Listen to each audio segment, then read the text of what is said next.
বিসমিল্লাহির রহমানির রহিম। আসসালামু আলাইকুম রহমতুল্লাহ। আপনারা কেমন আছেন? আলহামদুলিল্লাহ আমি ভালো আছি। দেখেন আমি আজকে 4 কেজির মতন গরুর গোশত নিলাম। 4 কেজির মতন গরুর গোশত নিলাম। দেখেন আমি কি কি দিয়ে দিচ্ছি। প্রথমে দিয়ে দিব রসুন। আপনারা যে যেরকম পারেন ওরকম, যে যেরকম খান ওরকম দিবেন। আমি যেরকম দিই ওরকম দিবেন না। যে আমার মতন খান সে আমার মতন দিবেন। রসুন দিলাম, এবার দিয়ে দিব আদা। এই যে আদা দেখছেন, আদা দিলাম। দিয়ে দিব আমি গরম মশলা,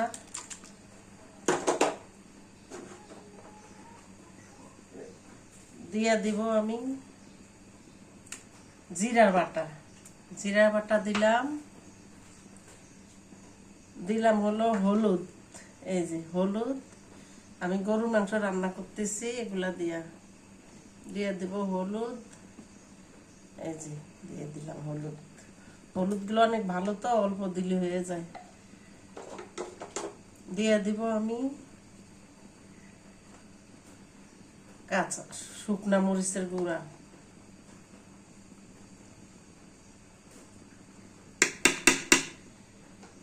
দিয়ে দিব আমি, এবার দিব আমি পেঁয়াজ। এই যে পেঁয়াজ দেখছেন, আমি একটু ঝোল ঘন খাই, আমি একটু পেঁয়াজ বেশি দিলাম। দিব আমি, এবার দিব আমি তেল। এই যে সয়াবিন তেল দিলাম। সয়াবিন তেল, আমি তো গরুর গোশতের চর্বি খাই না, চর্বি ফেলে দিই, এই জন্য আমি একটু সয়াবিন তেল বেশি দিলাম। দিয়ে দেব আমি লবণ।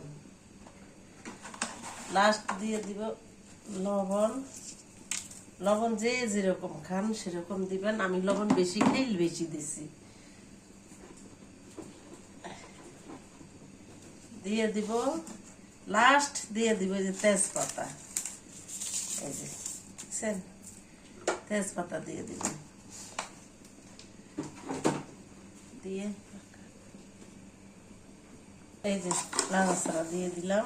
বিসমিল্লাহির রহমানির রহিম। আল্লাহ, আমি তো 4 কেজি 5 কেজির নিচে গরু গোশত নাই কেন। আমি হাত দিয়ে নে আপুরা, আমি হাত দিয়ে মাখি না। আমাদের মরিচ গুলো তো অনেক ঝাল, এই জন্য আমি হাত দিয়ে মাখি নেই। ঠিক আছে, এই জন্য আমি এই যে খুন্তি দিয়ে লাগতেছি। এই যে খুন্তি দিয়ে নাড়াচাড়া করছি।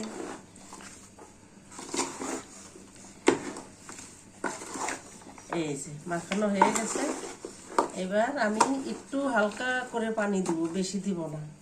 ফুটানো পানি আছে চুলায়, এই ফুটানো পানি দিয়ে দিলাম। এই একটুখানি। এবার এই যে দেখেন, এবার আপনাদেরকে এবার রেখে দিলাম। ফাইনালি সব দেখাবো আজকে কি কি রান্না হচ্ছে, গোছাইয়া সব দেখাবো। ঠিক আছে আপুরা ভাইয়ারা, আসসালামু আলাইকুম।